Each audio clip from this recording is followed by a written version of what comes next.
ગુજરાતમાં દારૂબંધીના કડક અમલ વચ્ચે અમરેલી ભાવનગર બોર્ડર પર ગારિયાધાર પોલીસે પ્રોહિબિશન કાયદા હેઠળ મોટી સફળતા મેળવી છે.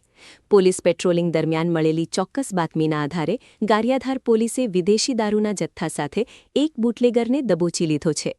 મળતી માહિતી મુજબ ગારિયાધાર પોલીસની ટીમ જ્યારે વિસ્તારમાં પેટ્રોલિંગમાં હતી ત્યારે વિરડી રોડ પર આવેલા આશ્રમ પાસે એક ઇસમ શંકાસ્પદ હાલતમાં મળી આવ્યો હતો. પોલીસે તેની તલાશી લેતા તેની પાસેથી વિદેશી દારૂનો મોટો જથ્થો મળી આવ્યો હતો. ઝડપાયેલા આરોપીની ઓળખ ઘનશ્યામ ઉર્ફે અબુડા રહે વિરડી રોડ આશ્રમ પાસે તરીકે થઈ છે. પોલીસે આરોપી પાસેથી બજાર કિંમત ₹10,080ની કિંમતના વિદેશી દારૂના કુલ 56 ક્વાર્ટર જપ્ત કર્યા છે. પકડાયેલો આ જથ્થો અંકલ ટોમ મીણ એન્ડ જાબુન બ્રાન્ડનો હોવાનું સામે આવ્યું છે. પોલીસે તમામ મુદ્દામાલ કબજે કરીને આરોપી સામે પ્રોહિબિશન એક્ટ હેઠળ ગુનો નોંધી આગળની કાયદેસરની કાર્યવાહી હાથ ધરી છે.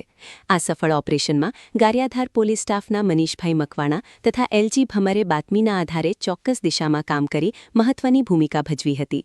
પોલીસે હવે આ દારૂ ક્યાંથી લાવવામાં આવ્યો હતો અને કોને સપ્લાય કરવાનો હતો તે દિશામાં તપાસના ચક્રો ગતિમાન કર્યા છે.